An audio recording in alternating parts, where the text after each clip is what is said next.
Расулджан Тахирджанович, у вас есть вопросы к представителю Джаур Кенеш? Сидя, можно. Сидя, только микрофон включите. Ведется стенограмма. Вопрос только один. Вот, судя по вашему пояснению, выступлению, я понимаю, что кыргызский язык адвокат обязан знать только из-за того, что его финансирует государство по линии ГГЮП, и то, что это нарушает права подзащитных. Я правильно вас понял? То есть только на этом основании вы поставили адвокатов в один ранг с судьями, прокурорами, госслужащими, муниципальными служащими? Не, мы считаем, что все адвокаты должны знать. То есть просто это ваша позиция, может, то есть обоснования как такового, кроме вот то, что вы озвучили, что финансирование за счет государства и что подзащитным нарушаются права их на что адвокат не владеет языком. Нет, это получается два основания если всего. вы регистрируете ГГЮП, должны обязательно порядке. Ну вот Должны именно знать, то, да, что да, финансируется за счет обязательно. государства. Да. То есть только финансирование, там никаких полномочий-то нет у государства, кроме финансирования. Потому что адвокат самостоятельно определяет Как, линию защиты. кроме полномочий?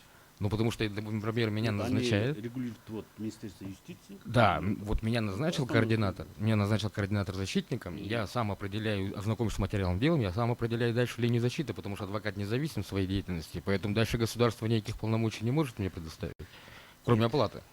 То есть вы считаете, что если государство оплачивает, мы должны знать государственный язык, я так понимаю?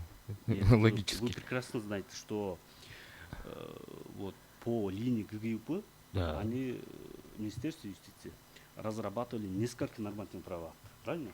Стандарты качества, да. Стандарт качества Да. есть, все есть нормативные права разные. Да, тогда еще вопрос, а вот вы говорите о служебной деятельности, а какая служба у адвокатов? И должностные обязанности адвокатов? Где это у нас есть такое?